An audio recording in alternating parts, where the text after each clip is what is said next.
Amen. In Jesus' name. Amen. Thank you once again.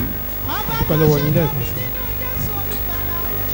Thank you because you lead, you direct, you comfort, you encourage by the work of the Holy Spirit.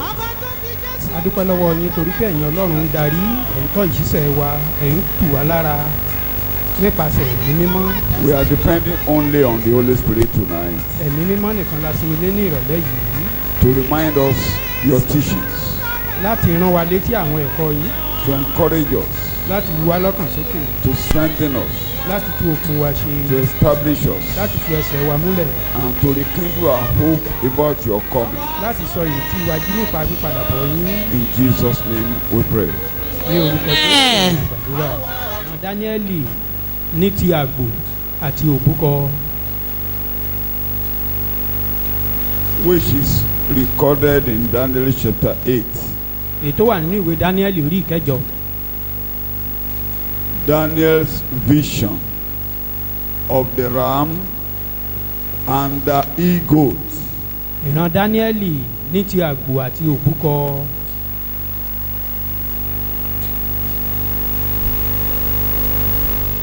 Àwọn ibi tán ti mú ìfáàrà yẹn. There are some key things I want us to know. One, Àwọn kankan wà níbẹ̀ tí mo fẹ́ ká mọ̀. Ìkíní, Daniel chapter 8, ìwé Dáníẹ́lì orí ìkẹjọ 1 to 12, down to the last chapter of Daniel was written in Hebrew.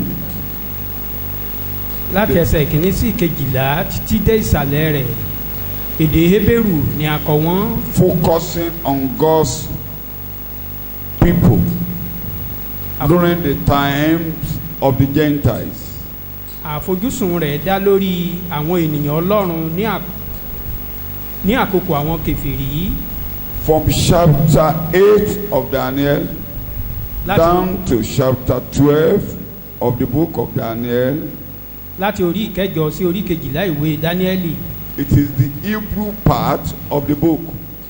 Ó jẹ́ apá ibi tó jẹ́ Hébérù ló ní í ṣe pẹ̀lú. We can now reason why some aspect of it written during the Babylonian kingdom Àwa lè rí ìdí tó fi jẹ́ pé àwọn abala kan níbẹ̀ àsìkò ìgbà ìṣèjọba Bábílónì náà kọ́. it was written in Hebrew and all of them are combined together in the same section. For instance, there is no reason why chapter 7 should go before chapter 5. Èdè Hébérù náà sì kọ gbogbo náà kọ ibi tá à ń sọ yìí, àwa kó gbogbo rẹ̀ papọ̀. Kò sí ìdí tó fi yẹ kí orí keje kó ṣáájú orí karùn-ún. Chapter 7 and chapter 8 should go before chapter 5.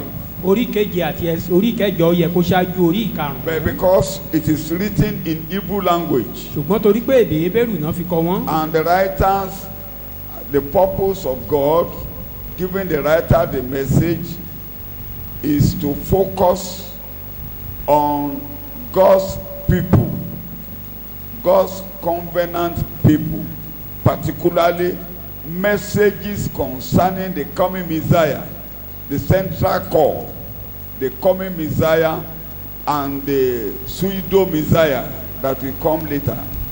Ètò Ọlọ́run tí Ọlọ́run fi fún ẹni tó kọ ìwé yìí ní ìran yìí ni nípa àwọn ènìyàn Ọlọ́run pàápàá jùlọ ìpadàbọ̀ Mèsáyà. So this session is focused on the Jews and Jerusalem.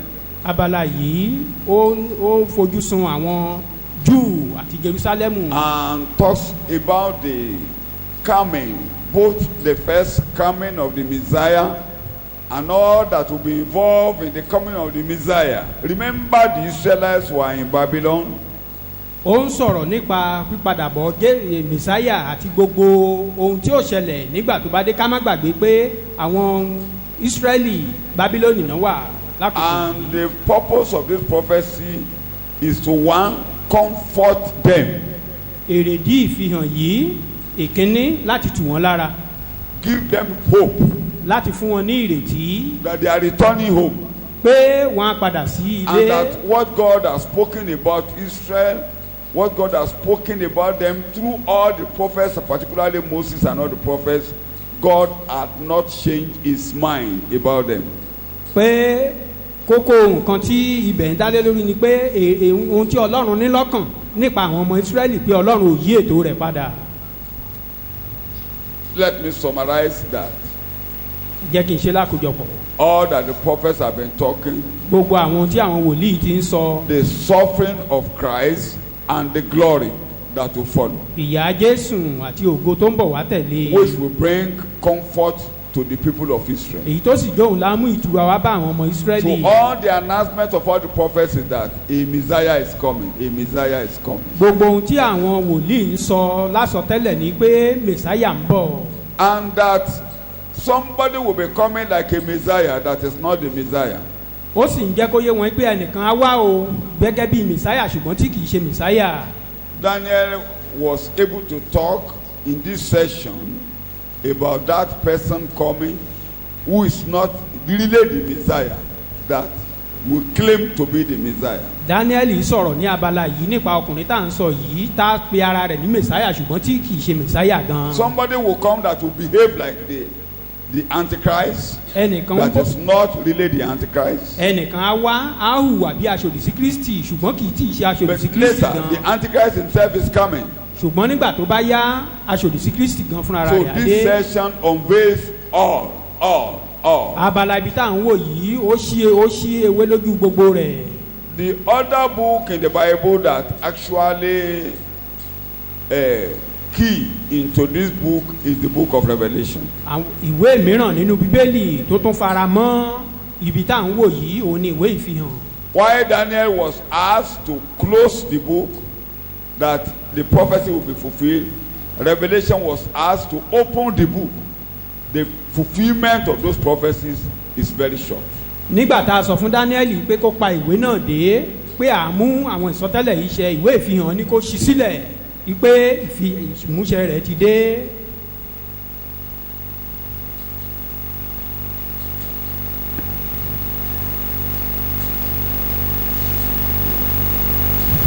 Chapter 9 is very important to the book of Daniel. Orí ìkẹsàn-án ìwé Dáníẹ́lì ó ṣe pàtàkì. It is about the Messiah. Ó ń sọ̀rọ̀ nípa Mèsáyà. Fully about the Ní Messiah. kíkún. The covenant people in about 500,000, 70 weeks of years. 70 weeks of years. We'll be talking about it when we go there. So let's go to where we are going today. We will just look. There are prophecies that has been fulfilled Ibi tá à ń lọ lónìí àwọn ìsọtẹ́lẹ̀ tó ti wá sí ìmúṣẹ. and that make the world history to be complete. Tó sì mú kí ìtàn àgbáyé kó pé. Some of the things we'll be looking at in chapter 8, as I've said before, had been discussed in chapter 7. Àwọn ohun tá a fẹ́ máa wò nínú orí kẹjọ gẹ́gẹ́ bí mo ṣe sọ a ti fẹnu kàn wọ́n nínú orí keje. But chapter 8 concerns, it goes further to expatiate on what this government will have to do with the people of Israel.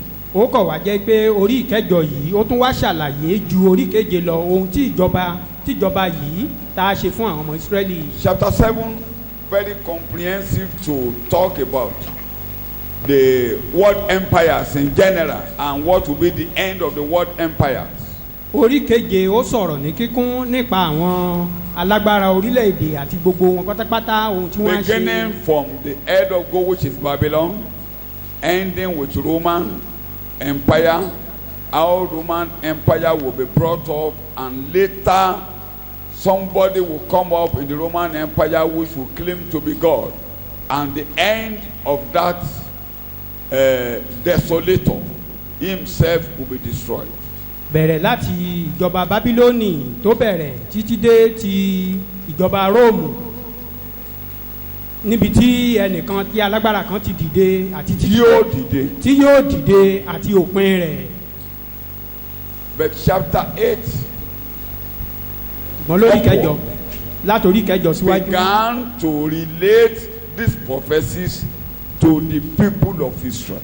ó wá bẹ̀rẹ̀ sí ní sọ̀rọ̀ nípa ìfihàn wọ̀nyí nípa àwọn ọmọ Ísírẹ́lì. ipa tó máa kó pẹ̀lú wọn nǹkan tí àwọn ìjọba yìí máa ṣe sí wọn. what this government thank you very much. will do unto the children of Israel. kì í kàn ṣe pé àwọn ìjọba àwọn yìí adédé wáyé wọn á lọ wọn ní nǹkan kan ṣe nínú ètò Ọlọ́run. they will not just come and go, they have something to do in the plan of God. thank you very much. I've emphasized that when we were discussing that all that is happening in the world is being monitored, being directed by God, and all are directed towards God's program for the salvation of men and for the reign of Christ in the world. mo ti sọ ṣáájú pé gbogbo ohun tó ń ṣẹlẹ̀ nínú ayé Ọlọ́run ló ń ṣètò, Ọlọ́run ló ń darí gbogbo rẹ̀ pátápátá, ó sì ń darí rẹ̀ sí bí ètò ìgbàlà á ṣe ṣẹlẹ̀ nínú ayé. Let's begin from chapter 8 verses 1 and 2. We take them in bits. Verses 1 and 2. ìwé Dáníẹ́lì orí kẹjọ láti ẹsẹ̀ ìkíní sí ìkejì. In the 3rd year of the reign of King Belshazzar, a vision appeared to me, Daniel, after the one that appeared to me at the first. You are reading verse 2. And I saw in the vision, and it seemed that I was at Shushan, the palace or fortress in Susa, the capital of Persia, which is in the province of Elam. And I saw in the vision, and Let's stop in verse 2. And I was by the river of Ulai. Thank you very much. ní ọdún kẹta ìjọba Belshazzari ọba ìran kan fi ara hàn fún mi, àní èmi Dáníẹ́lì lẹ́yìn ìran tí èmi ti rí ní ìṣáájú, èmi sì rí lójú ìran. ẹdun bẹyẹn 3rd year of Belshazzar. Belshazzar died according to the record of Daniel chapter 5. ọdún kẹta ìjọba Belshazzari yìí sì kú gẹ́gẹ́ bí àkọsílẹ̀ ìwé Dáníẹ́lì orí karùn-ún. So this revelation have been seen in the 3rd year of his reign. ìyẹn ni pé a ti rí ìran yìí ní ọdún kẹta ìjọba rẹ̀. And he emphasized that this vision came after the first one he has seen, which is chapter 7. Go back to chapter 7 verse 1. Chapter 7 was seen in the first year of the reign of Belshazzar. In the first year of Belshazzar, king of Babylon. In the first year of Belshazzar, king of Babylon. Yes. Daniel had a dream. Yes. And visions in his head. Thank you very much.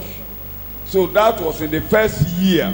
ní ọdún àkọ́kọ́ ni orí ìran eléyìí. Another vision came. ìran mìíràn tún wá. Which is the 3rd year of the reign of King Belshazzar of Babylon. ní ọdún kẹta ọba yìí kan náà.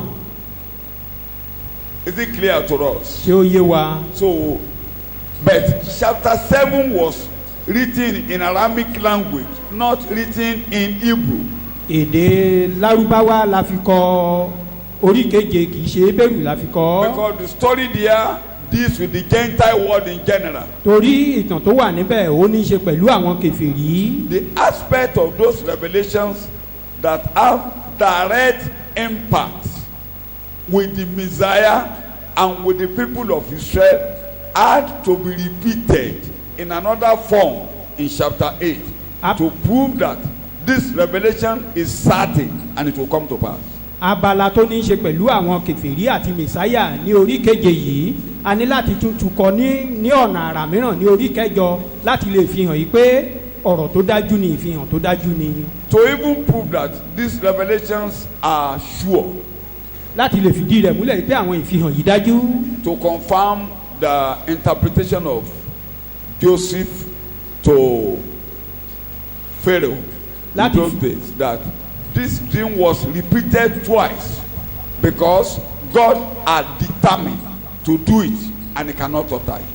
àlá tí Joseph tó túmọ̀ fún Fáráò nígbà náà lọ́hùn-ún ìgbà méjì ló láàlá yìí ká lè fìdí rẹ̀ múlẹ̀ pé òtítọ́ ni. So Nebuchadnezzar saw a dream in chapter 2, when he was reigning as king in Babylon, that dream also talk about the world empires beginning from Babylon to the end of the Gentile reign. ọba Belsásárì yìí ó lálàá ní orí kejì wọ́n fi ìran yìí hàn ìjọba àwọn alágbára àgbáyé bẹ̀rẹ̀ láti Bábílónì fúnra rẹ̀ sí ìjọba tá a kẹ́yìn nínú ayé. And that to prove to the world that God will crush all worldly powers, all worldly kingdom, and the kingdom of Jesus, the kingdom of the Messiah, will be the last that will reign over the whole world. Àti láti lè fi ìdí rẹ̀ múlẹ̀ wípé Ọlọ́run á wó gbogbo ìjọba àwọn alágbára ayé mọ́lẹ̀ láti lè fi hàn wípé ìjọba Jésù Kristi òun ni ìjọba tá a kẹ́yìn nínú ayé yìí. In other words, emphasis began to be laid in chapter 7. wọ́n wá ní àtẹnumọ́ ní orí keje. That the kingdom of the world will be given to the saints of the Most High God, and they will be rulers under the kingdom. Pé ìjọba ayé yìí àfi kọ́kọ́rọ́ rẹ̀ lé àwọn ènìyàn mímọ́ ti Ọlọ́run àwọn láti máa ṣàkóso. Taking us back to Genesis chapter 1. Ìyẹn gbé wa lọ sínú ìwé Genesis orí kìíní. That God determined to handle the key. He handed the key of the world to Adam, and it is the determinate counsel of God. The purpose of God is that man should take dominion over all the things that is in the world. Bí Ọlọ́run mọ̀ọ́mọ̀ ó fi kọ́kọ́rọ́ ìjọba ayé ó fi lé Ádámù lọ́wọ́ ní pẹ̀lú ìpinnu pé kí ènìyàn kí ó máa ṣàkóso gbogbo ohun tí ń bẹ nínú ayé. The thief came to steal, to kill, and to destroy. Ṣùgbọ́n olè wá láti jalè, láti pa àti láti parun. And he came softly to deceive. Ó wá pẹ̀lú ọgbọ́n àrékérekè láti tàn. And stole. Ó sì jí. By deceit the kingdom from Adam and Eve. Ó sì jí ìjọba yìí gbé nípasẹ̀ ẹ̀tàn kúrò lọ́wọ́ Ádámù. The problem of the world is the issue of the kingdom. Gbogbo wàhálà tó wà nínú ìṣòro ní nípa ìjọba ta lẹni tó fẹ́ máa ṣàkóso ìjọba ti ayé ti Ọlọ́run. The gifts and the calling of God is without repentance. Ẹ̀bùn àti ìpè Ọlọ́run ó wà. God had never changed his mind. He has not put man in the second schedule. Man is to rule. God the head, man rule. Pé Ọlọ́run ò yí ètò rẹ̀ padà, ètò àtayébáyé rẹ̀ pé ènìyàn alákòóso ni Ọlọ́run á jẹ́ aládarí ènìyàn á sì máa ṣe àkóso. God has never at any time handed the kingdom of the world to the devil. Ọlọ́run ò fìgbà kankan fi ìjọba ayé yìí lé èṣù lọ́wọ́. It is God and man. Ènìyàn. God and man. Ọlọ́run àti ènìyàn ni. And all that has happened since the devil came to teach to steal from man, and man voluntarily handed the kingdom, handed the authority, handed all that God gave to him to the enemy. Man have been under the subject of Satan. Gbogbo ohun tó sì ṣẹlẹ̀ tí ènìyàn fi kó kọ́kọ́rọ́ àṣẹ kọ́kọ́rọ́ ìdarí tó kó lé èṣù lọ́wọ́ láti ìgbà náà ènìyàn wà lábẹ́ ìṣàkóso èṣù. And the purpose of God coming down in the nature of man. Ètí Ọlọ́run láti sọ̀kalẹ̀ wá gẹ́gẹ́ bí ènìyàn is to sínú ayé. make man possess his possession. Òun ni láti mú kí ènìyàn kó gba ìní rẹ̀ padà. It is man that will take the key also back from the devil. Ènìyàn náà là á gba kọ́kọ́rọ́ yìí padà lọ́wọ́ èṣù. And that's why Jesus came and he took authority, he took everything from the ìdí tí enemy. Jésù fi wá nìyí tó wá gba agbára lọ́wọ́ He ẹni tó didn't gba take agbára it back to lọ́wọ́ God. kò dá padà fún Ọlọ́run o. He handed it over to man. Ó fi lé ènìyàn lọ́wọ́. And man will take final authority, final and full authority in the coming kingdom. Ènìyàn á sì wá gbàṣàkóso And in the pátápátá ní ìjọba tó ń bọ̀ àti ní ìjọba ẹgbẹ̀rún Man ọdún. is to rule. Àṣẹ ni fún ènìyàn láti máa ṣàkóso. And it is not any other person, not the other way around. Nobody should control man. Nobody should rule man. No forces should rule man. Kò sí ẹ̀dá Ọlọ́run kan tí ì ṣe ènìyàn tó yẹ kó ṣàkóso lórí ènìyàn ni Ọlọ́run dá láti máa ṣàkóso. So man is born to rule. A bí ènìyàn láti Man ṣàkóso. is born to dominate. A bí ènìyàn láti jẹ gàba. Man is born as king A bí ènìyàn gẹ́gẹ́ bí ọba. over the estate of God. Ní láti máa ṣàkóso. And God lórí. God has sent Jesus to make us possess our possession. ọlọ́run sì ti rán jésù kristi láti mú wa gba ìní And wa nobody can possess his possession outside Christ. kò sí ẹnìkan tó lè gba ìní tirẹ̀ nídẹ̀yìn So jésù it is only when we come to Christ ìgbà tá a bá wá sọ́dọ̀ jésù that man continue to rule under Christ. tí ènìyàn bẹ̀rẹ̀ sí ní ṣàkóso lábẹ́ jésù kristi. The book of Hebrews chapter 2 emphasizes. Hébérù orí kejì He ó said in chapter ṣàlàyé 2, he said, the world to come, ó ní ayé tó ń bọ̀ it is not the angels that God has handed over the world to come.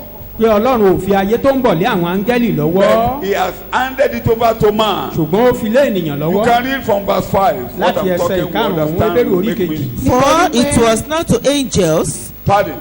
for it was not to angels Yes. that God subjected the habitable world of the future of The which we are word that speaking. is coming in the future. Bí ayé It tó ń bọ̀ was lọ́jọ́ not iwájú given to angels. kì í ṣe to áńgẹ́lì rule. la fi wọ́n lé lọ́wọ́ láti ṣàkóso. You are reading. It has been solemnly and earnestly said in a certain place, And that's Psalm 8. That certain place is Psalm 8. ibi tó ti sọ̀rọ̀ mìíràn yìí ni orin dáfídì orí ìkẹjọ. Yes. what is man Yes. that you are mindful of him, Yes. or the son of man In other words, God is so mindful of man that God has not changed his mind about man. Ìyẹn ni- And that's you. God has never changed his mind about you.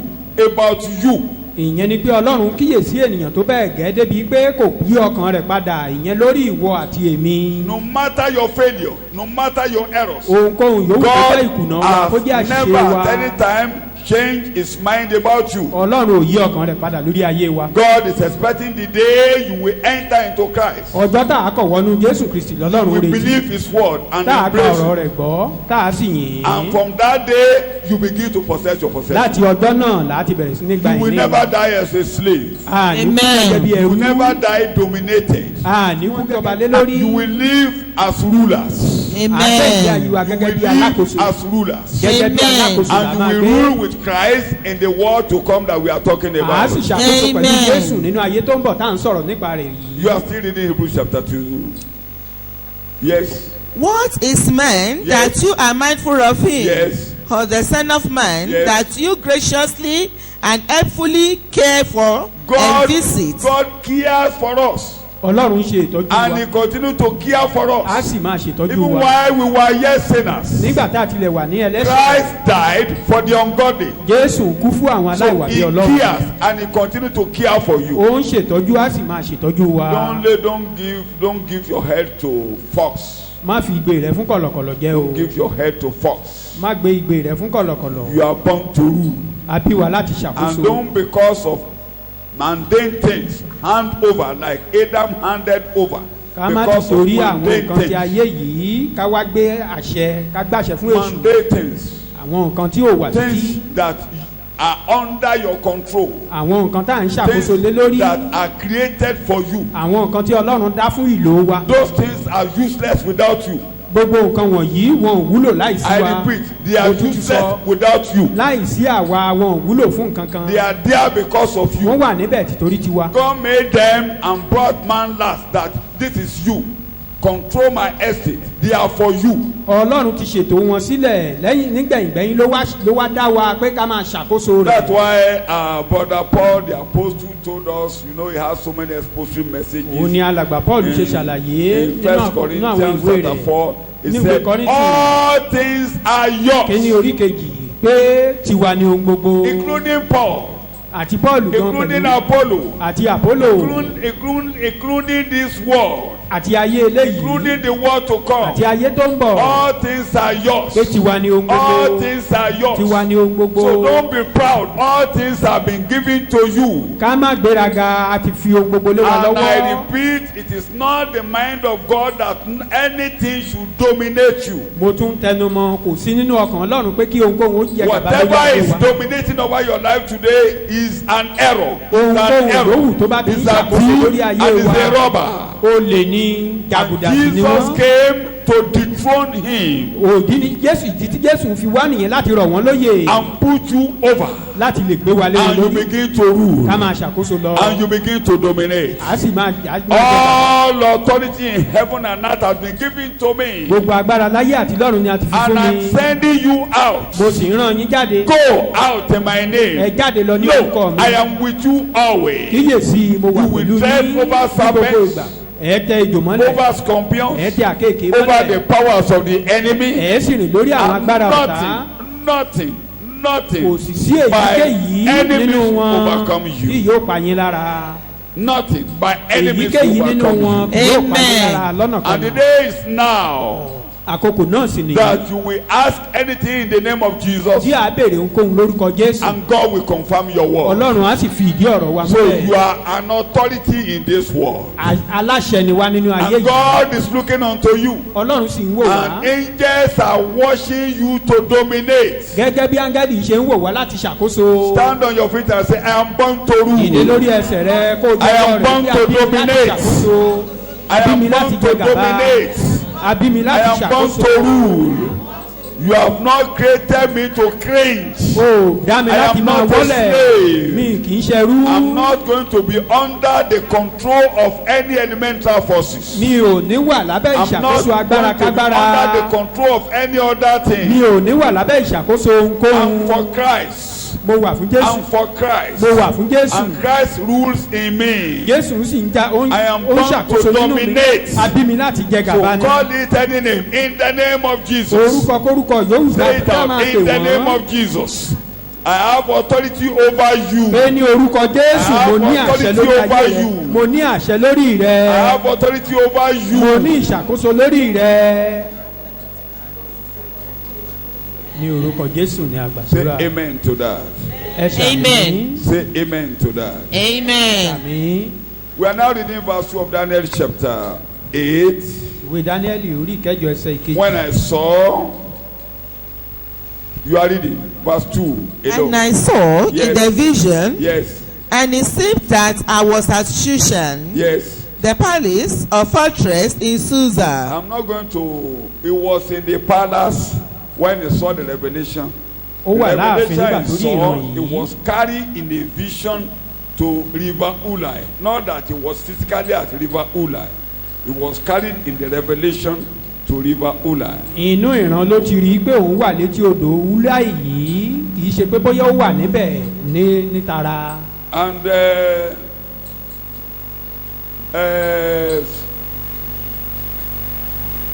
prophets on many occasions were taken beside the river. lọ́pọ̀lọpọ̀ Like ìgbà Ezekiel chapter 1. ọlọ́run máa ń mú àwọn wòlíì nínú ìran lọ sí etí odò gẹ́gẹ́ bí ìsíkẹ́lì In Ezekiel chapter orí 1 verse kìíní 1. ẹsẹ̀ ìkíní It was at Kabar. You can read verse 1. You can Now, read. when Yes. I was in my 38th year, Yes. in the 4th month, in the 5th day of the month, Yes. as I was in the midst of captivity beside the river Sheba, In river, very near Sheba. In the Revelation. in the Revelation. Babylonia. In the Revelation. nínú ìran It was náà ni at river òun náà Sheba. wà létí odò tí a dárúkọ It was yìí at river Sheba. In Psalm 137. There we captives sat down. Pardon. There we captives sat down. We captives sat down. Yes, gbẹjọkọ we wept We wept. when we earnestly remembered Zion, We remember Zion. the city of our God, Yes. imprinted on our hearts. Some Bible scholars believe that àwọn nǹkan Synagogues àwọn nǹkan tán bíbélì kan gbàgbọ́ were pé generally consulted very close to rivers to help them to fetch water, to wash their hands, wash their feet. pé a máa ń kọ́ sínágọ́gù sí That's the belief of some ẹ̀gbẹ́ Bible sí ẹ̀gbẹ́ omi wípé kó lè fún wọn lórí ọ̀fẹ́ àti lè ṣanwó ṣan ẹsẹ̀ But to wọn me, I will queue with Paul the Apostle. ṣùgbọ́n ní tèmi màá tò sẹ́yìn Pọ́ọ̀lù àpọ́stélì According to it's the point I'm making may also be related to that. ohun tí mò ń according gbìyànjú àti sọ náà ó lè fara Acts pẹ́ chapter 16. gẹ́gẹ́ bí ìṣe When àpọ́stélì he orí met, he kẹrìndínlógún was going to beside the river where he thought they could find a place to pray. nígbà tó ń lọ ní ẹ̀gbẹ́ There he odò met tó wò a wípé bóyá a lè rí woman ibi tó tura níbẹ̀ tó ti lè gbàdúrà. By the side of a river is always a good place where you can resort for prayers. etí odò jẹ́ Very ibi good. ìtura téèyàn ti lè ráyè gbàdúrà. So God taking them beside the river ọlọ́run mú wọn ó to máa ń mú remove wọn them lọ from the sí etí noise odò and take them to an area, a very cool area that you will forget what is going outside. á mú wọn kúrò And the níbi breeze, táruwó wà á wá mú wọn wá síbi When tó you are- tura níbi tí when you have atẹ́gùn a afẹ́fẹ́ cool tó tutù á ti máa atmosphere, dẹ́ sí wọn. if your body is at rest and you have a cool atmosphere in your body, tí ọkàn rẹ bá body balẹ̀ and soul and spirit works together. tí atẹ́gùn àlàáfíà bá sì ń fẹ́ sí ọkàn àti ẹ̀mí rẹ̀ á máa ṣiṣẹ́ So, papọ̀. River sides are always good to meditate and very good to pray. Ẹ̀gbẹ́ etídò According to Paul the Apostle. ẹ̀gbẹ́ etídò máa ń dára lọ́pọ̀lọpọ̀ ìgbà láti ṣe àṣàrò àti láti gbàdúrà gẹ́gẹ́ bí àkọsílẹ̀ Paul apostoli. So to cut the story short, láì fàágùn he was taken to River Ulai in a dream. nínú ìran láti mú lọ sí etí odò wúláì yìí. Like Ezekiel was taken to River Sheba. gẹ́gẹ́ bí a ṣe mú ìsíkẹ́lì náà lọ sí etí odò kẹ́bà. And like the Babylon and like the captives, maybe they were meditating and they were able to think. They were gẹ́gẹ́ bí able àwọn to reason. ìgbèkùn náà tá a kà yẹn bóyá àwọn náà nígbà tí And they began atẹ́gùn to tutù fẹ́ sí remember wọn wọ́n wá lè rántí wọ́n lè what ronú. it was in the good old days in Jerusalem. wọ́n wá rántí ọjọ́ rere nígbà tí wọ́n ti wà ní And Jerusalemu. unfortunately, their captors came to them, Ó ṣe ni láàánú. sing to us the song of Zion. àwọn tó kó wọn ní ìgbèkùn wá bá wọn pé ẹ kọrin Síónì fún wa ká gbọ́. And the writer said, we will never sing the song of the Lord in the land of Babylon. òǹkọ̀wé yẹn wá ń kọ pé àwọn náà dáhùn pé àwa ò ní kọrin Olúwa ní ilẹ̀ àjòjì. You know, they remember and they hang their harps. They Wọ́n hang rántí, their harps, wọ́n wá they fi áàpù hang wọn their kọ́. musical instruments àwọn and they began to weep. ohun èlò erin wọn orin wọn fi kọ́ ara igi wọ́n wá bẹ̀rẹ̀ sí ní sọ May pé you not have any cause to hang your musical instrument. Ọlọ́run ò ní jẹ́ ká fi áàpù wa kọ́ lórúkọ Jésù. Because the greatest thing we have is to sing and rejoice and worship God. Ohun tó ga May jù. you not hang your musical instruments. ohun tó ga jù tá a lè máa ṣe ni ká máa kọrin ká máa yin Olúwa. àdúrà mi ni pé àní fi The áàpù wa kọ́ moment lórúkọ you Jésù. hang your musical instrument, you hang all your instrument of worship, all that can make you to rejoice before God, you are giving room for the devil. ní kété tá a bá ti fi àwọn ohun èlò orin àwọn ohun tá a lè fi jọ́sìn sí Olúwa tá a bá ti fi wọ́n kọ́ àjẹpẹ́ àfàyè ilẹ̀ fẹ́ṣù. That is all what God wants from you, is to worship. ohun tí Ọlọ́run fẹ́ látọ̀dọ̀ wa ni And láti máa whatever jọ́sìn instrument you sí can use to make it good for you. ohun èlò orin yòówù tó bá lè tẹ̀ láti mú kó dára tàbí kó dùn. Don't venture to hang your voices and your musical instruments. Má Don't gbìyànjú. hang it. má gbìyànjú àti fi ohun rẹ pamọ́ àti Let's ohun now èlò go orin. directly to the vision of Daniel, verse 3. ìran Dáníẹ́lì ẹsẹ̀ ìkẹta. And I lifted up my eyes and saw, and behold, there stood before the river a single ram, which had 2 horns, Underline, a single ram, which Àgbò kan. had 2 horns. tí ó ní ìwo méjì. You are continuing. Now the 2 horns were long, Underline, the 2 horns were very long, high. ìwo méjèèjì náà ó sì ga. You are reading. but one was longer than the other. One was higher. 2 horns, one was higher. ìwo méjì ṣùgbọ́n ìkan And ga the jù higher ìkejì. came last. èyí tó ga jù ló sì jáde kẹ́yìn. with the longer one coming up last. Gbogbo ẹ̀ ló ní túmọ̀ o. Everything Ìwo has meaning. méjì tó ga, 2 high horns wọ́n ga gan. very high. Ṣùgbọ́n nǹkan ga ju èkejì. but one is higher than Èyí tó the dẹ̀ other ga one. jù ló jáde kẹ́yìn. and the one that is highest was the one that came up In last. other words, Daniel was looking at those horns coming out of the head. ìyẹn ni pé nínú ìran yìí Daniel ń wo ìwo yìí tó ń bọ̀ lókè tó ń hù jáde láti orí The ẹran first yìí. one came out, it Ìkíní was jáde. going up and it became very ó tall. ń ga lọ sókè títí tó fi ga. And the second one began to come out again, ìkejì náà tall, tún bẹ̀rẹ̀ sí ní jáde. taller than the first. ìkejì yìí wá ga ju ti ìṣáájú lọ.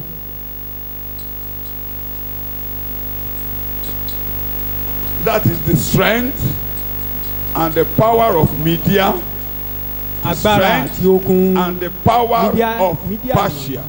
àti ti Persia. Media was the first horn, mídíà ni ìwo àkọ́kọ́ long that we rule. tó ga tá a ṣàkóso tó lágbára. But one is coming later, ṣùgbọ́n ìkan tún wá wù lẹ́yìn stronger nígbẹ̀yìn than the ó ṣe first. tó tún ga ju ti ìṣáájú lọ. Compare that with Daniel chapter 7. tá a bá fi eléyìí wé ìwé Daniel orí ìkeje. Let's quickly compare with Daniel chapter ẹ 7. jẹ́ ká fi wọ́n wéra Of orí the ìkeje. ram, of the ram, you remember the ram àrántí àgbò which raised one side higher. Verse 5. Verse 5. tí apá And kan- behold, Yes. another beast. Yes. And behold, another beast, Yes. a second one, the Medo-Persia Empire, Yes. was like a bear, Yes. and it raised up itself on one side, on one dominion, and three ribs. The bear is a single bear, but one side is raised up higher. bíárì kan náà ni o ṣùgbọ́n apá kan ẹ̀gbẹ́ rẹ̀ ga ju ìkejì lọ. So the higher side of that bear answered the question to the taller horn. apá taller ẹ̀gbẹ́ rẹ̀ horn. apá ẹ̀gbẹ́ rẹ̀ tó ga That jù is the yẹn Persia òun ni Empire. àfiwé ìwo yìí tó ga jù Very yìí relevant òun ni to Persia Israel. Very relevant to tó Israel. sì ní í ṣe pẹ̀lú àwọn ọmọ Ísírẹ́lì. Under the rulership of Cyrus. Very, very relevant. lábẹ́ ìṣàkóso ọba kírúsì There are so many kings there that are relevant. ọ̀pọ̀lọpọ̀ nǹkan ló ní í ṣe níbẹ̀. One is Artaxerxes that gave instruction when you get to.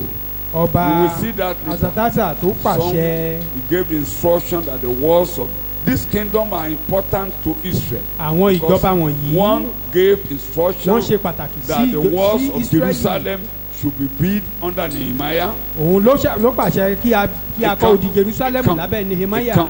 Ìkan nínú wọn. one of them. Thank you. Another one gave instruction that the temple should be built. òmíràn sì tún pàṣẹ pé ká kọ́ tẹ́ḿpìlì. Very relevant to Israel. ó ní í ṣe pẹ̀lú àwọn ọmọ Ísírẹ́lì. Are you listening to me? ṣé ẹ̀ ń gbọ́ mi. Gbogbo tẹ́ ẹ bá ti kà ní Bíbélì pátápátá. whatever you read in the Bible Ibì kan ló dojú kọ. they face Kristi one tó place. ń bọ̀ wá jèyà Christ that is coming to suffer tí yóò wọnú ògo rẹ̀ and we eventually enter tí into his yóò gba glory. ènìyàn là We save men, tó máa kó òyìn padà wọnú ògo. we take men back into glory.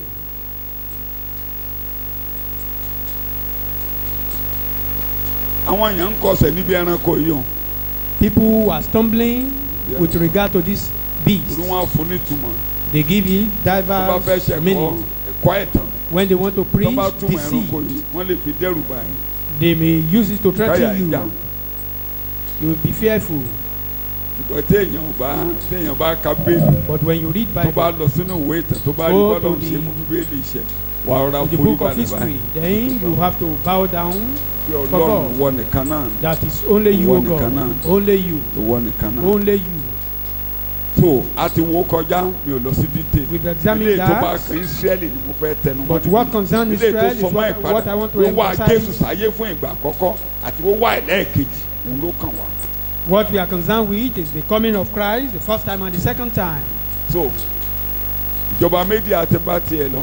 The kingdom of media, Persia náà ti they've bá gone, tiẹ̀ lọ. likewise the Ṣùgbọ́n Persian. òrìṣà láìka ipa tí wọ́n kó But we cannot but pé kí mention Israẹli padà lọ their lé. part in returning back of Gbogbo àwọn Israel. wòlíì dẹ̀ ń kébù sí. And all the prophets Tí were, wọ́n ràn wọ́n lọ́wọ́ tí wọ́n fẹsẹ̀ rẹ̀ múlẹ̀. they were trying to prophesy and establish that.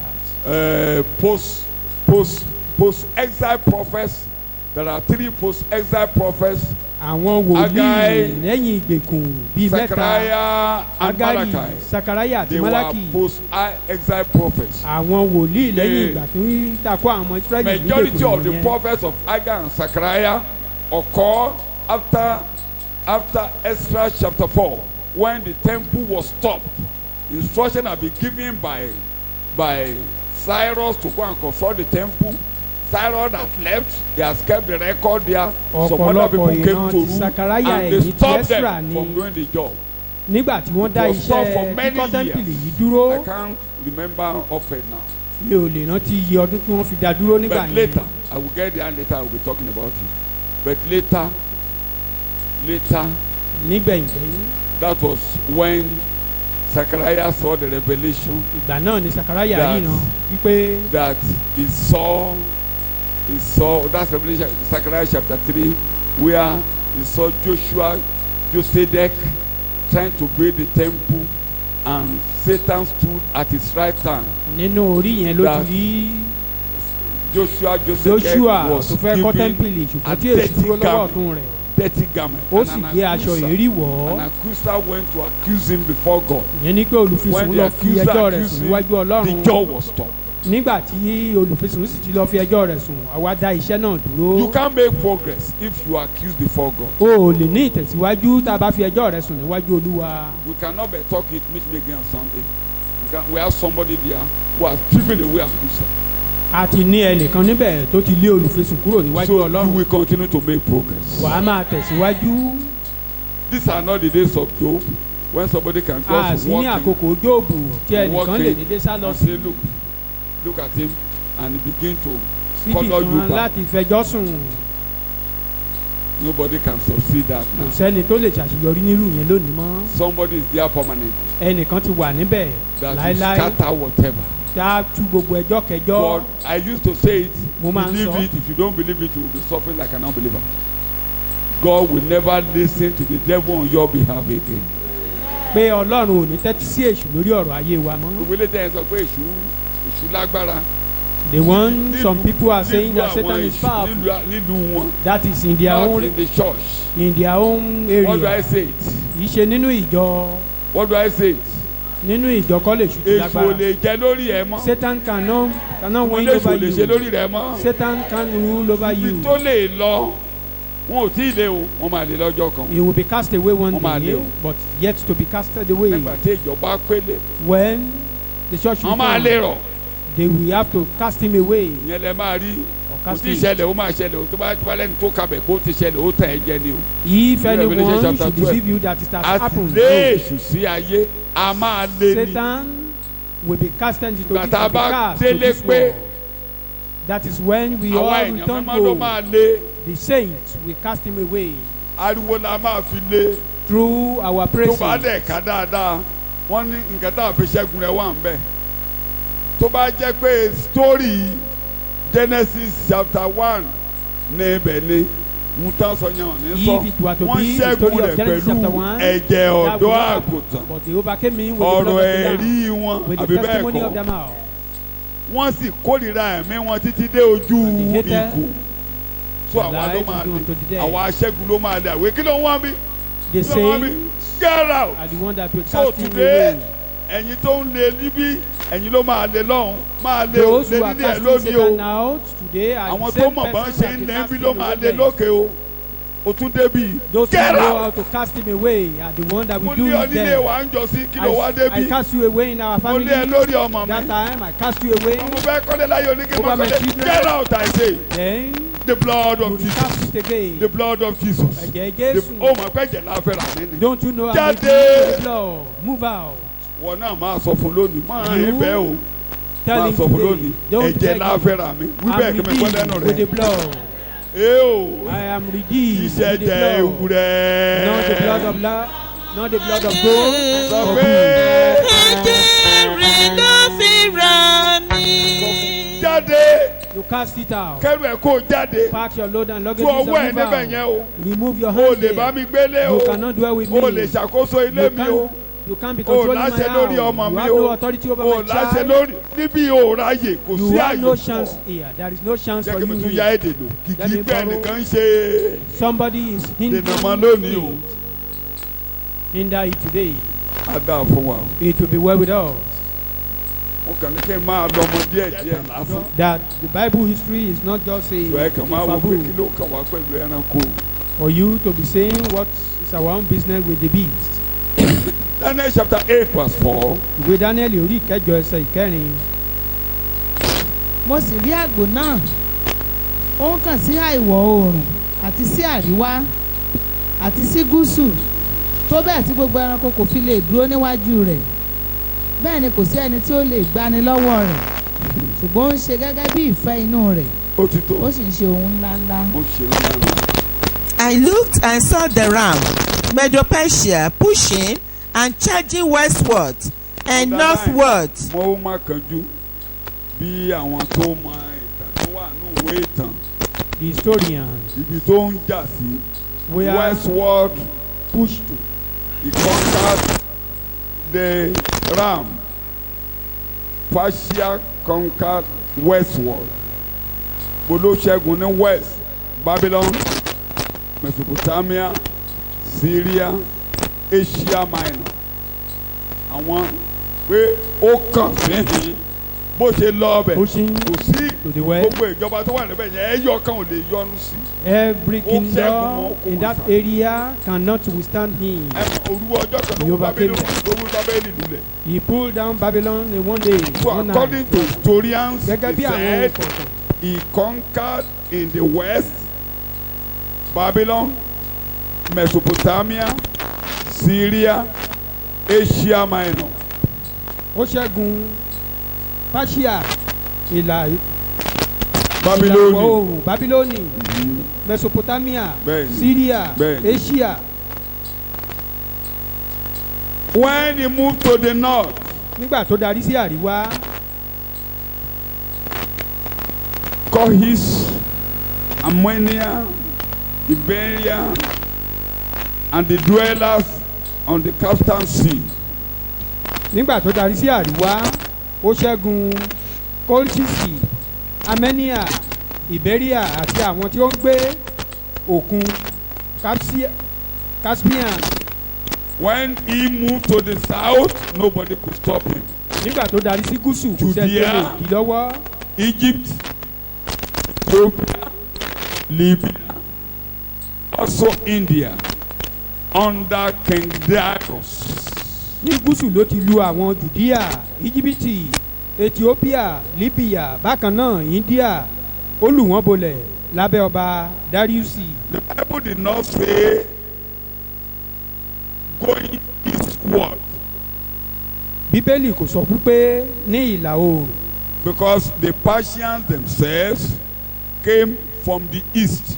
nítorí pé láti ìlà oòrùn ni àwọn Páṣíà gan ti wá. According to Isaiah 46 verse 11, Ìwé Àìsáyà orí kẹrìndínláàádọ́ta ẹsẹ̀ the ìkọkànlá. Persians there were called a ravenous bird from the east. Let's read that.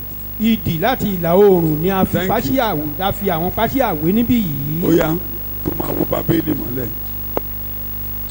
láti ìlà oòrùn wá Bẹ́ẹ̀ni, ọkùnrin náà tí ó mú ìmọ̀ mi ṣẹ bẹ́ẹ̀ni. láti ilẹ̀ jíjìn wá lóòótọ́ èmi ti sọ ọ́ èmi ó sì mú un ṣẹ èmi ti pinnu rẹ̀ Tẹ́ ẹ bá èmi kà ó láti sì sàlẹ̀ ṣe bí é. Bábélì ṣe máa wó ni o. Reading Ẹ padà sókè, òun ló wó Bábélì o. ẹ rántí nǹkan ìṣáájú Bẹ́ẹ̀ni. àtijọ́ Bẹ́ẹ̀ni, nítorí èmi lé Ọlọ́run kò Bẹ́ẹ̀ni. sí ẹlòmíràn bẹ́ẹ̀ni, èmi lé Ọlọ́run kò sí ẹni tí ó dàbí èmi bẹ́ẹ̀ni. ẹni tó ń sọ òpin láti ìpilẹ̀ṣẹ̀ wá Ẹ̀hẹ́n, àti nǹkan tí kò tíì ṣe láti ìgbàanì wá bẹ́ẹ̀ni, wípé ìmọ̀ mi yóò dúró èmi ó sì ṣe gbogbo ìfẹ́ mi máa kà. ẹni tí ń pe idì láti ìlà oòrùn wá Ẹ̀hẹ́n, ọkùnrin náà tí ó mú ìmọ̀ mi ṣẹ bẹ́ẹ̀ni, láti ilẹ̀ jíjìn wá bẹ́ẹ̀ni, lóòótọ́ èmi ti sọ ọ́ bẹ́ẹ̀ni. èmi ó sì mú un ṣẹ Bẹ́ẹ̀ni. èmi ti pinnu rẹ̀ èmi ó sì ṣe é pẹ̀lú.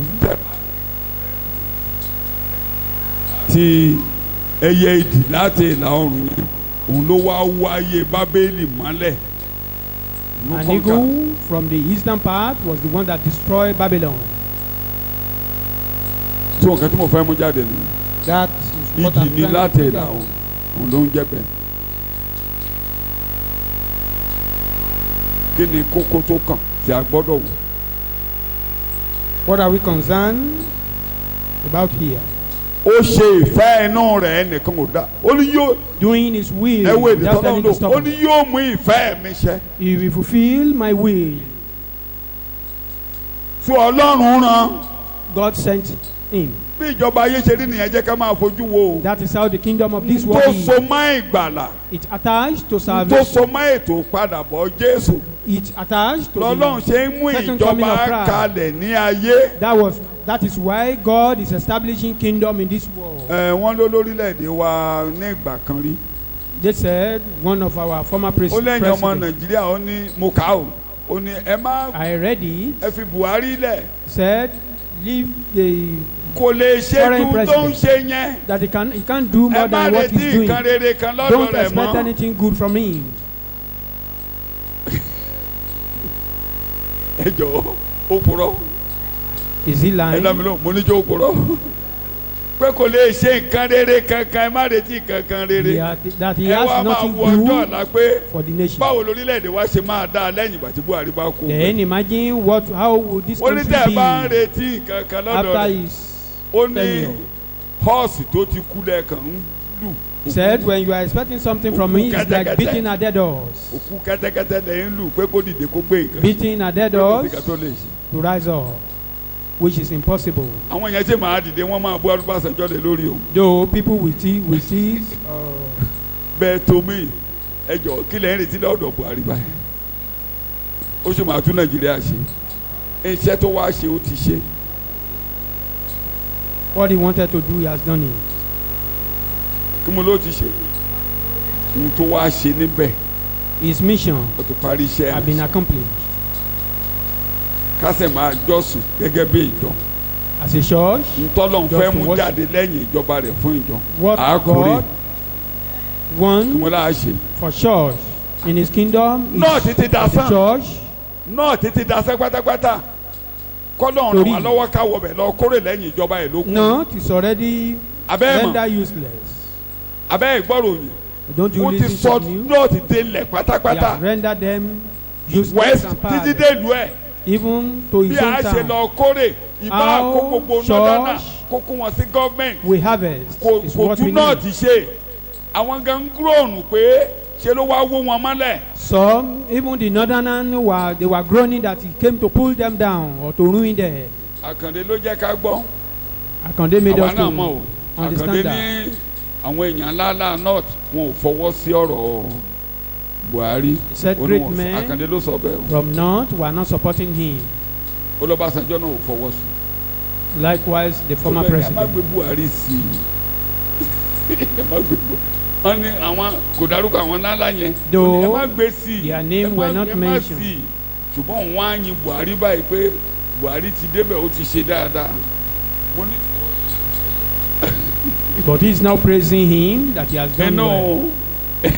Komoro Island ní ibẹ̀ ní Àkàndé ń gbé àbí bẹ́ẹ̀ kọ́ torí wọ́n ń dowó sí lápò tó o ṣe dáadáa àbí kò ṣe dáadáa.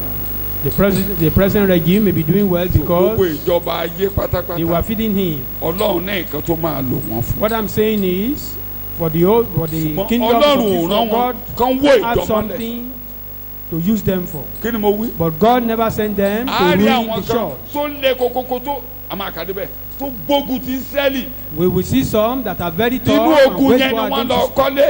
It is even in Inú that ogun yẹn ni wọ́n they dìde went wọ́n home. jàjàgbara. They went home to Táyọ̀ bá gbà máa build Táyọ̀ bá gbà máa débẹ̀. If we have time, we will Particularly get nígbà tá a there. bá dé orí kọkànlá gan ló tún. Most Gbogbo ìjọba especially yẹn in chapter 11, lẹ́sẹ̀ he explained all those governments, ó tún kan àwọn Maccabees even to the Maccabees, lórí kọkànlá. chapter Ó 11. tún kan ìgbà táṣòdì máa dé. He Lórí mentioned kọkànlá, ìwé Daniel. when the Antichrist will call. tó kẹ́ farabalẹ̀ ìgbà tá a bá máa débẹ̀ torí àwọn èdè kan máa àti ń kó lọ́mọdé òṣùlù ebu sẹ́wọ̀n báwọn There ẹ̀kọ́ are tí mo no ṣe more keys. mi ò tú bí eléyìí ńgbà tẹ́ wà lọ́mọdé ṣùgbọ́n nísìnyí ẹ ti ń dàgbà òṣùlù ebu tó ó yẹ ká lè jẹran You will discover I'm not really Ká má mú going mílíkì mọ́. into details.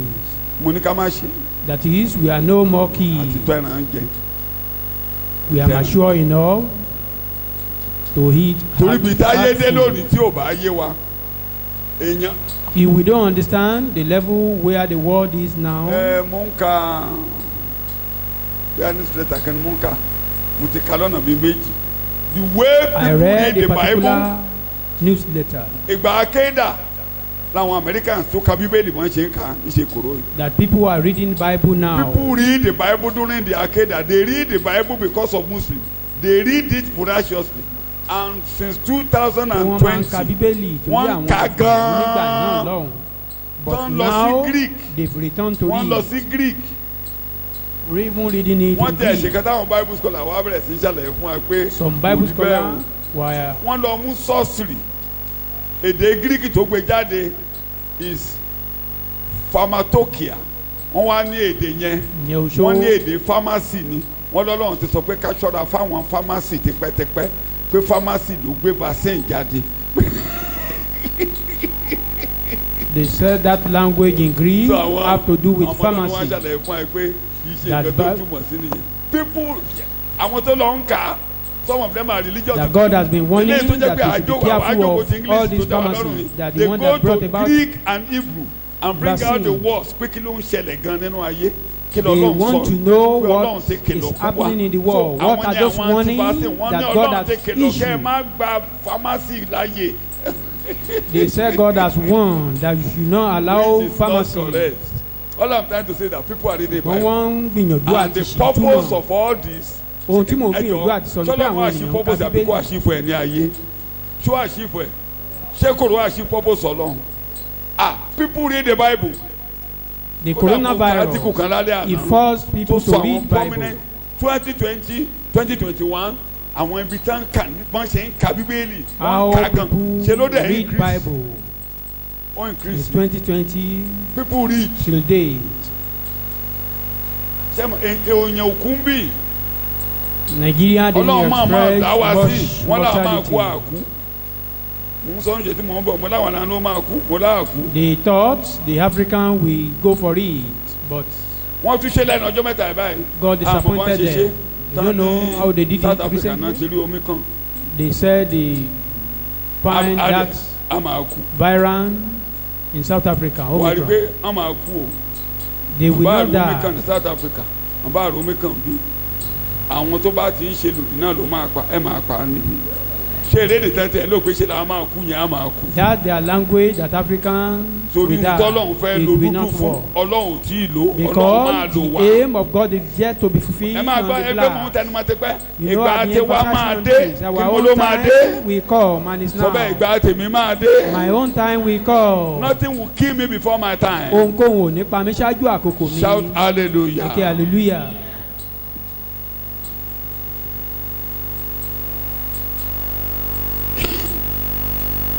So we are reading verse. Ó ń ṣe ohun tó wù ú. Doing what he likes.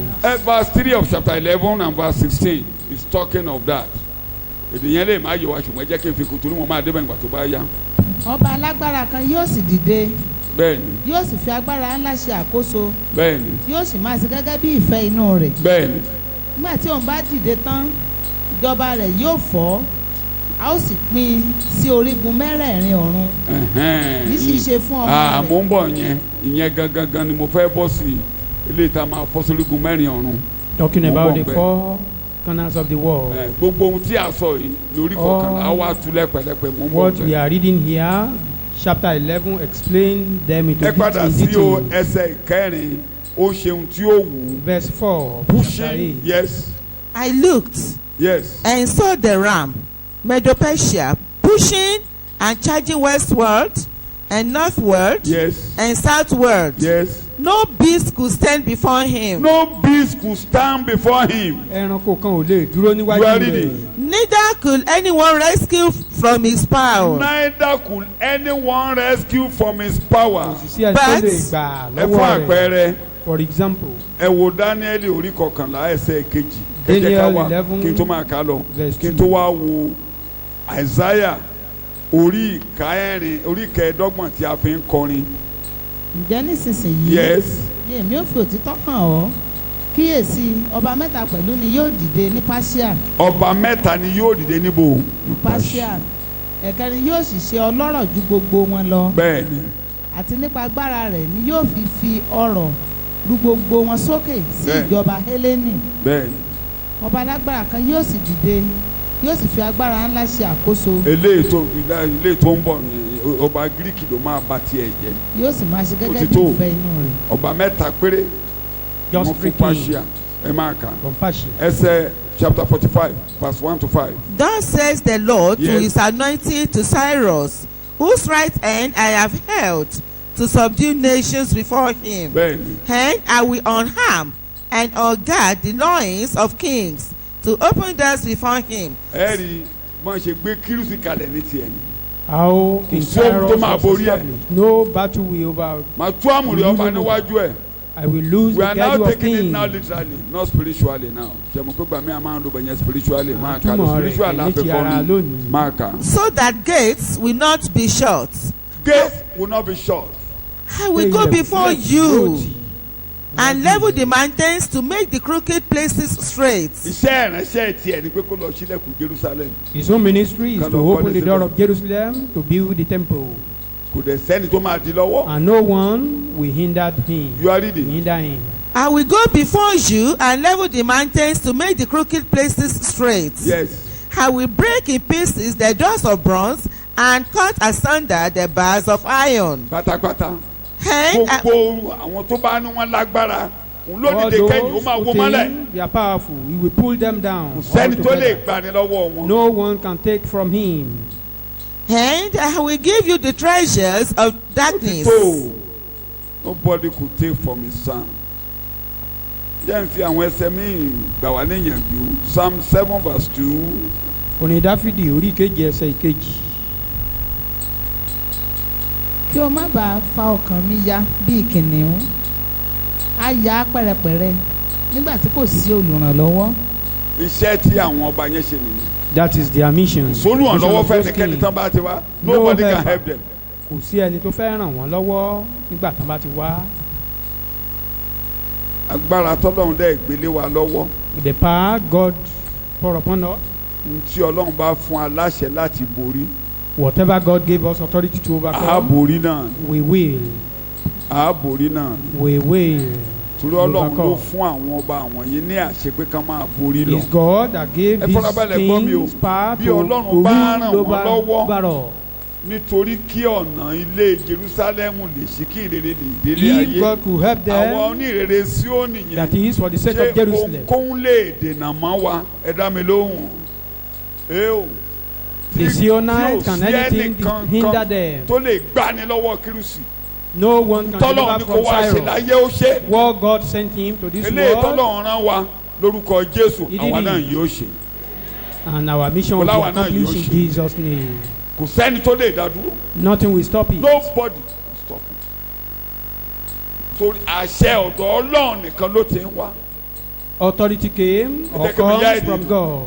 ìyá èdè Daniel náà. Let me borrow the ọ̀gá Daniel ògo ló ń language. ṣe olórí nínú kí ni mo The gbé. Most High Ìjọba ruler ènìyàn. to the kingdom of men, a ti fi fún ẹni tó. and he will hand it over to Jésù ní whoever òun ló he yàn likes. wá. Jesus said, Àwa kọ́ ló yan ara he has wa. chosen us. We didn't ló choose sọ pé ourselves. èmi yóò kọ́ ìjọ mi. And ẹnu ọ̀nà said, I kí build ni my kò ní èdè church, kéde. gate of hell will not prevail Borí rẹ̀. over it. so nǹkan tó rán wa. What Àó he sent ṣe. us, we will do. màmá tẹnumọ́ o. mà ṣe Be emphasizing on that. bóyá òun kò Ọlọ́run yóò tán. níbi kọ́kọ́ Ọlọ́run yóò tán. Ọlọ́run yóò tán. Lójoojúmọ́ lọ́dún gbogbo. Èèyàn máa ṣáájú rẹ̀. Ọlọ́run yóò tán. tó máa ń mú mi lọ́kàn níbi tá à ń sọ̀rọ̀ rẹ̀ yìí We ọ̀nà are. méjì ló ṣe máa ń mú mi. There are two places that Agbára. usually inspired me.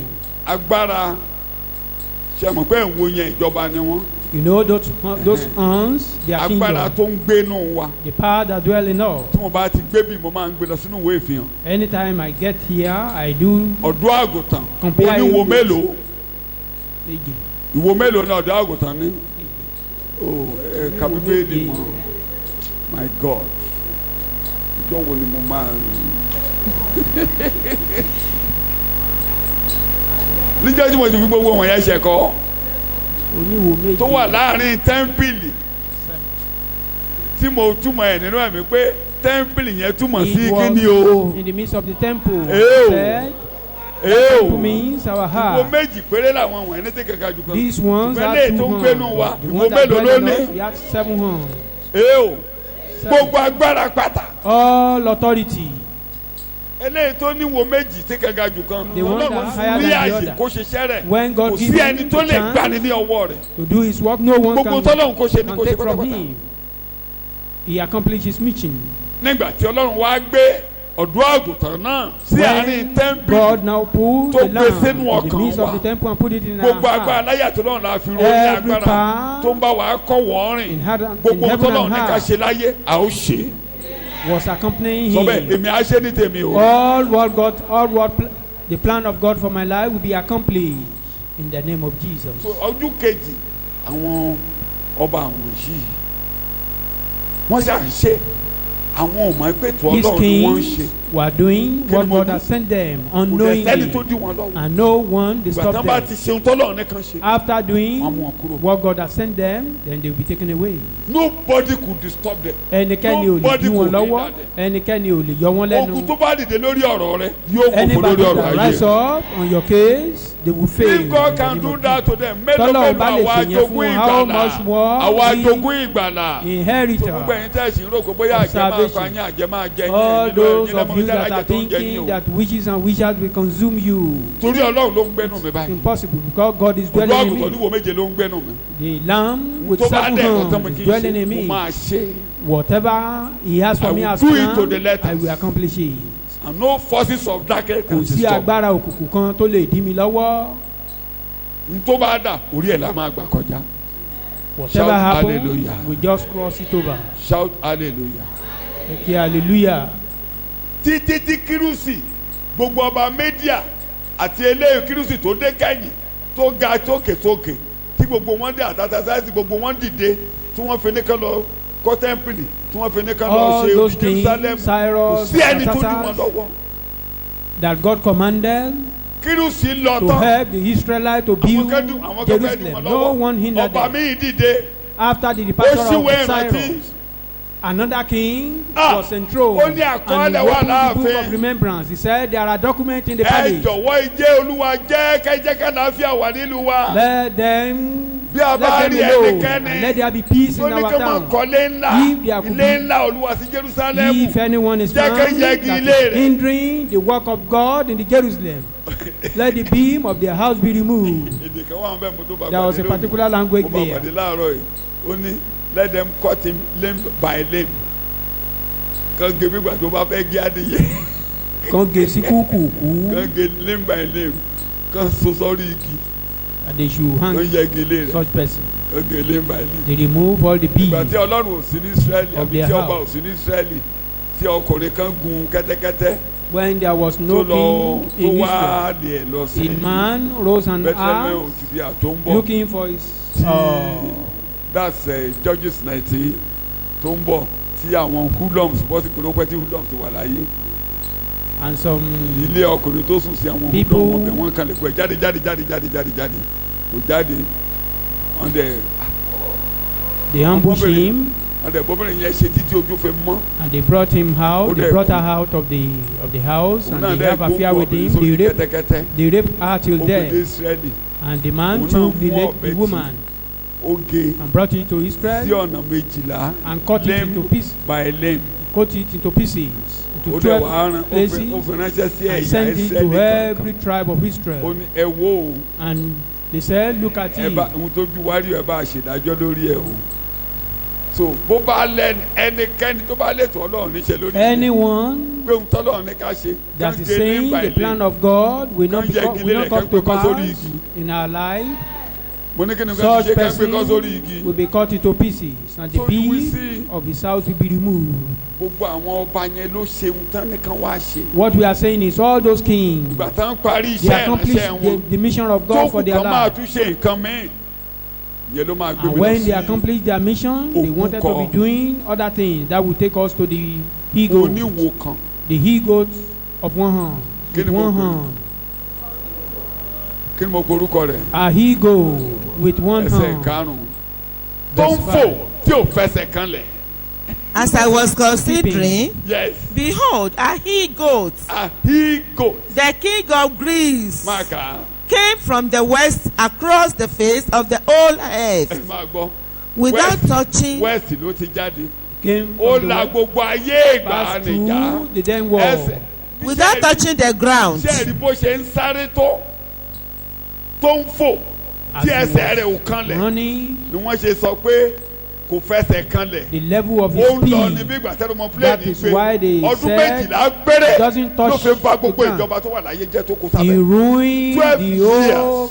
kingdom of the world within 12 years, ọdún mélòó ni mo and he pè overruled them. 12 very years. powerful. Ó lágbára lọ́pọ̀lọpọ̀. orúkọ ẹ̀ mo ti sọ lọ́pọ̀ ìgbà Alexander the Great. That is the name, Alexander the Great. And the goats had a conspicuous.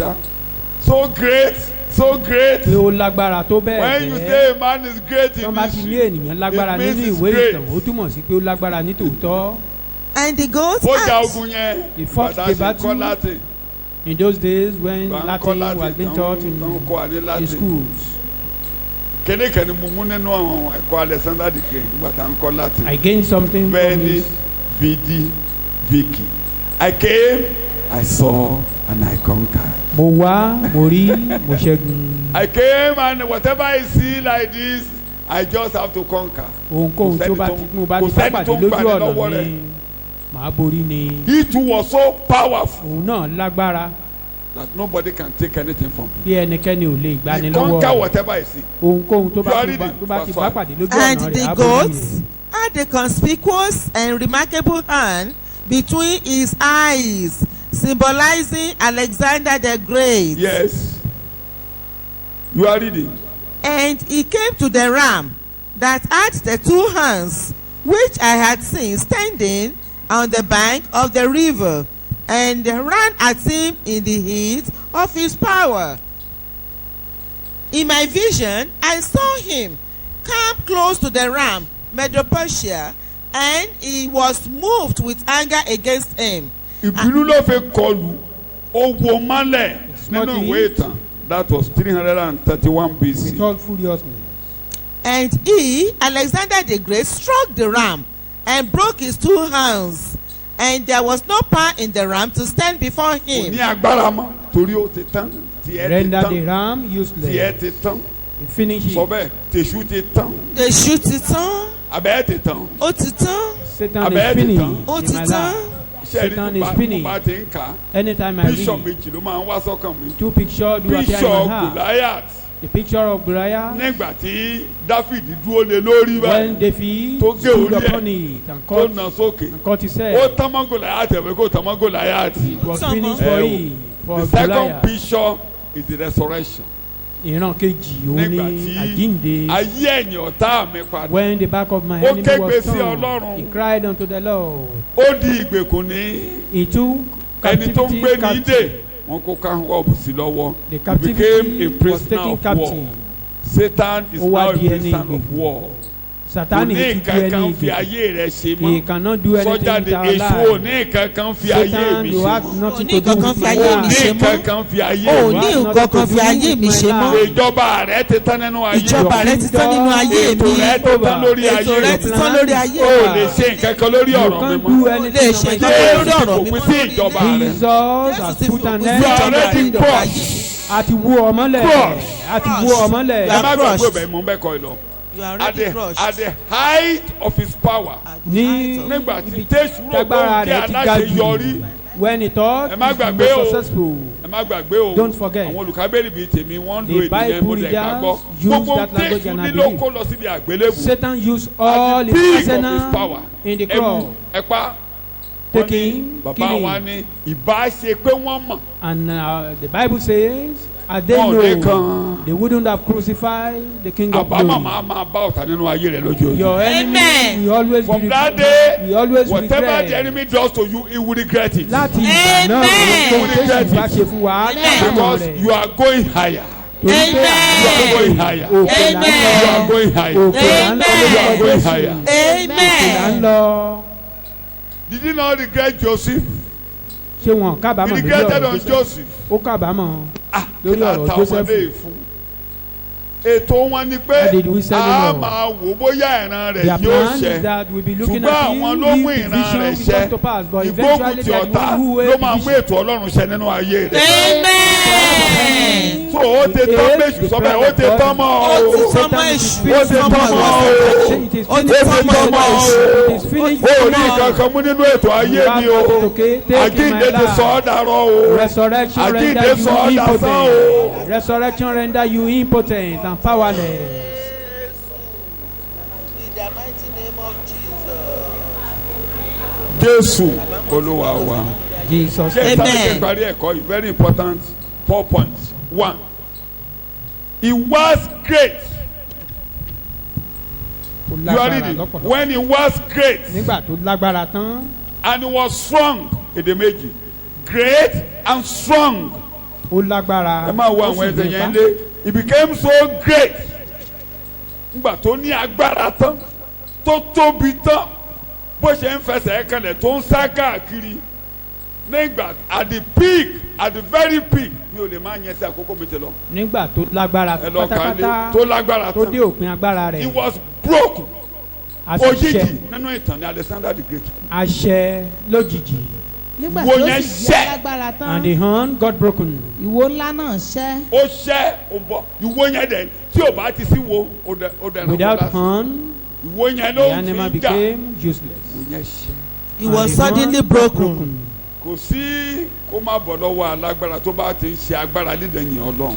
There is no way Ọlọ́run ló the dẹ̀ ti máa powerful wọ̀n wọ́n man níṣẹ́. will not fall. Ṣùgbọ́n ẹnìkan bá ń gbéraga bẹ́ẹ̀nìkan bá ń sọ pé òun jẹ́ ẹ̀ka Whenever wọn náà he's ní wọ́n ní using kó his power ṣọ́ra rẹ̀. behind God, Ṣọ́ra rẹ̀ wò nìyẹn ni wà o. we are all human. Tí a bá ti fi ọ́ sípò kan When you are in a post, má gbàgbé ta ló fi ọ́ síbẹ̀. always Ọlọ́run. remember Ó fi You are ọ́ put síbẹ̀ there kó by jẹ́ somebody ìrànlọ́wọ́ that fún is ènìyàn. for you to be a source of help for others, Kò gbé èèyàn lọ́wọ́ sókè. to lift somebody Encourage people. and all. You are not there Ju as àwọn a ènìyàn terror. lọ́kàn sókè. O wà níbẹ̀ gẹ́gẹ́ You bí are not there abàṣẹ as a wàá. terror. O wà níbẹ̀ gẹ́gẹ́ bí abàṣẹ God has wàá. not chosen you to become a dictator and become terrorist. Ọlọ́run ò yàn ọ́ síbẹ̀ gẹ́gẹ́ bí abàṣẹ wàá. Ẹni tá a máa pọ́nni lójú tá a máa níní lára. A fi ọjọ́ ọba pé kò ní ayé lára. You are not there to oppress people. So ìgbà tó bá máa ṣọ́ra torí agbára máa ń gún ni Power do prove. kí mo ló máa ń ṣe. Agbára ń gún ni. The Gbogbo power. téèyàn ni ló máa ń gún yàn. Can push Bó o you. lówó owó Whatever you àgùn ọ́. have, the money will be pushing you. Bó o lẹ́wà somehow. ẹ̀wà á máa gùn ọ́. Even beauty do push people. Má gbàgbé Don't bàbá forget. wa ti kọ́ wa Our father lẹ́kọ̀ọ́. have taught Ó us. ní kí ni ẹ ní Kọ́ríńtì kìíní orí What kẹrin is ni it that you kí have? ni ẹ ní tí o ṣe pé ṣe la fún yín. What is it that you have that you were not given? Wọ́n náà dáhùn kí ló ní báyìí tí o ṣe pé a Answer fún that ọ. question. What is it that you have Olójú that is méjì. not given to you by Ìwọ ló God? ní. You have 2 eyes. Is it O belong to lẹ́sẹ̀ you? méjì. You Ìwọ have ló 2 ní. legs. Is it belong to you? Ee o gbogbo ohun tó ní kí ni wọ́n ṣe fún ọ. All that you Gbogbo ohun tó have lè máa gbó o ní was owó given unto o ra mọ́tò you. o bímọ Even wọ́n money, fún ọ lọ́mọ ni o children, wọ́n fún ọ àbí kìí ṣe pé wọ́n fún ọ they are all lọ́mọ ni gifts. gbogbo ohun tó ní láyé All that you they have are in this gifts world. from God. Ẹ̀bùn látọ̀dọ̀ Ọlọ́run ni. Máa ra bàbá Just be worshiping kó God. máa dá wọn padà fọlọ́run. And then Ọlọ́run return the ìyẹn glory ni to ẹ̀kọ́ tí God. wọ́n kọ́ Ísírẹ́lì That is ní the Deuteronomy chapter 26. that is what they taught Israelites. That was what they taught Ọlọ́run bá them. ti bless wọn máa gbéra ga Anytime o God bless ṣàròlá you, di ẹrù yẹn lérí máa rí bọ̀ pé take ará Ísírẹ́lì kan tó ń out of ṣègbè ní it. bàbá ńlá mi And ṣé ẹ ti rántí tóbi tó ti ń ṣàkólọ ní bàbá ńlá mi tí ìyà my jẹ great wọ́n father nínú àwọn nǹkan tí wọ́n was Ọlọ́run a ṣe fún stray wa man. ibẹ̀ láti mú wá yìí o And I was ìwọ ni brought- Ọlọ́run o I wo brought this little máa rá to bàbá your gbogbo presence. tọ́lọ́run bá ti fún ọ Whatever tí mo God ní kó gives ti to máa you, ṣe é. just Bí o bá worship ṣe bẹ́ẹ̀ him wàá with wó. it. Otherwise, you'll be pulled down. Torí tó o bá ti give out You don't give you will out. be proud when you Wàá hold gbéraga. you will be proud. Tó o bá sì ń That was Hamara, why wàá Nebuchadnezzar was crushed èrèdí tí ọba because Nebukadnezari he fi was ṣubú holding nìyí. what he has and ó wá rìn lórí òrùlé kì í ṣe bábélì tí ọwọ́ mi kọ rẹ̀.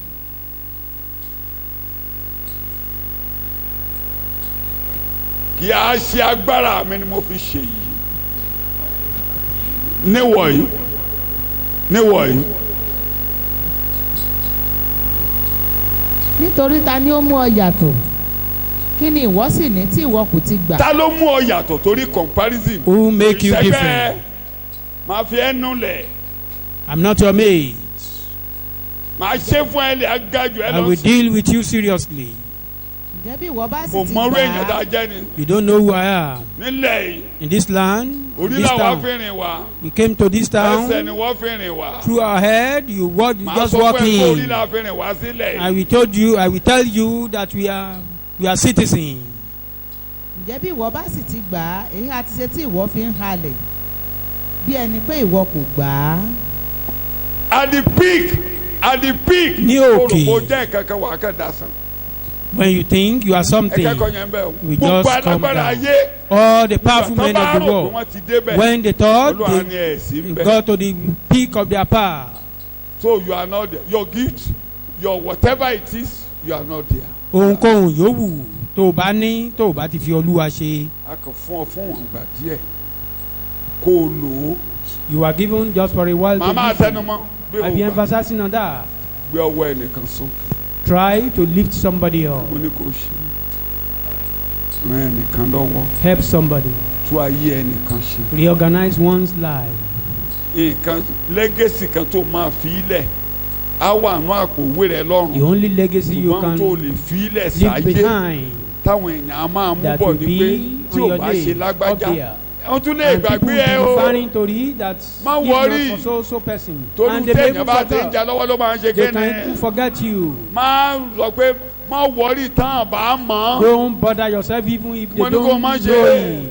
They don't Má value worry. you. Don't bother ṣe yourself. tiẹ̀ máa lọ wọn o Do gbogbo your èèyàn own kọ́ ló and máa do. mọ̀ Not everybody will value àwọn what ọmọ you tó do for bí kẹ them. gbogbo wọn kọ́ ló mọ̀ Even not all our children will value àwọn ọmọ what kan wà náà ọmọ ẹ you tó lè máa bínú pé tí o bá pé wọ́n ló ba ayé òun jẹ́ do. Even some of your children may be saying you are the one who ruined his ṣé life. kọ́ọ̀sì mo fẹ́ ṣe nìyẹn That is not the cause I opt to. I wanted to do. bàbá ti lé jù òun ni ò jẹ́ kí n lè ṣe mo ṣe fẹ́ Our father is very tough. That Lára is why àwọn I ọmọ ẹ̀. was unable to do what I àwọn want. kan máa gbóṣùbà fún ẹ Some we appreciate you. àwọn kan máa tó tòkútò nípa Some Mo bínú o. we devalue you. ṣe tiẹ̀ Do what you want to má máa do. gbéraga o Don't be proud. bóyá wọ́n mọ̀ ọ́ Either you are gbéraga known, máa ń jáde when you compare pride do gbéraga máa ń come out jáde when you when you compare. hurt Then when you when tó you bá ti tó bá hurt ti ń what hámọ́ you have and you refuse to release. tó ń háwọ́ ohun tó ní tó tì í èèyàn máa ń síta. fi pé I can do everything by struggling. A máa ń rò pé a lè ṣe ohun gbogbo pẹ̀lú jẹ́ kí nípa ẹ̀kọ́ ìtiraka bàbá wa wa. máa yí ọ. Let I the am sermon what of our I father am by what. set in our heart. Grace of God. Pé pẹ̀lú tí mo jẹ́ nípa orí ọ̀fẹ́ Ọlọ́run. so ẹ̀ka ẹ̀kọ́ yẹn lára níbo kan ẹ̀kọ́ lára bàbá the great. We should learn. òun ni akọ́kọ́ kọ́ nù ìwé ìtàn kó great. He was the first person written that was great in history. mo ka ẹ́ sì díẹ̀ ni mo ṣe máa ń sọ. I read history a in bit. the whole of Africa. Ní gbogbo ilẹ̀ ìgbà tí adúláwọ̀. ọba tó jẹ níbi ní ìjẹ mo rántí great ewu ààrẹ ògidì gan ewu ààrẹ the great The man mentioned ewu ààrẹ the in great Benin. he was actually great Ó his tóbi empire nítòótọ́. was great in Africa. Àwọn ibi tó ti ṣàkóso ó like tóbi Mansa lọ́pọ̀lọpọ̀. Kankan Musa you remember Mansa Kankan Musa. I don't want to bother your head.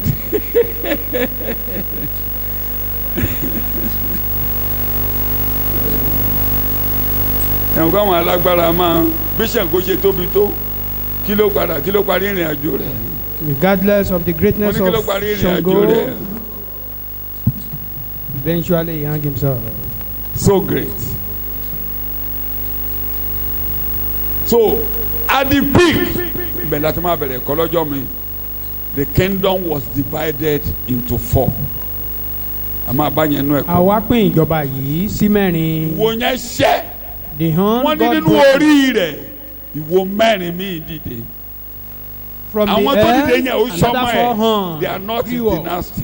They are not in the generation of that family. màmá asọ́lọ́jọ́ mẹ́jọ wà nínú ẹ̀kọ́ We wọ́n ní mention that next Àwọn week. tó We'll jáde talk about it next nínú week. ìjọba rẹ̀. ṣé ẹ rí gbogbo àwọn yẹn All tó those ṣe ones, pàtàkì ni pé ipa tẹ́nìkankan wọ́n sà sí Ísírẹ́lì. the part of those 4 Ìkan nínú ẹ̀. horns for Israel. ìkan nínú ẹ̀ One of them, ibẹ̀ ni wo kékeré àkọ́kọ́ ti jáde tó gbógun ti Ísírẹ́lì. that was where Tó mú ẹ̀dá àtúntò the jáde. small Ìkan nínú horn ẹ̀. grew up, which waged war against Israel. à ń bọ̀ ń bẹ̀ lọ́jọ́ mẹ́jọ. We are coming there next week Olúwa mo by the dúpẹ́. grace of God. Lord, I thank o ti you. wé èṣù mọ́lẹ̀ fún You mi. pull down Satan for me. o ti gbé mi lórí ọ̀tá. I'm o upon ti the fi enemy. ìjọba rẹ lé mi lọ́wọ́. You.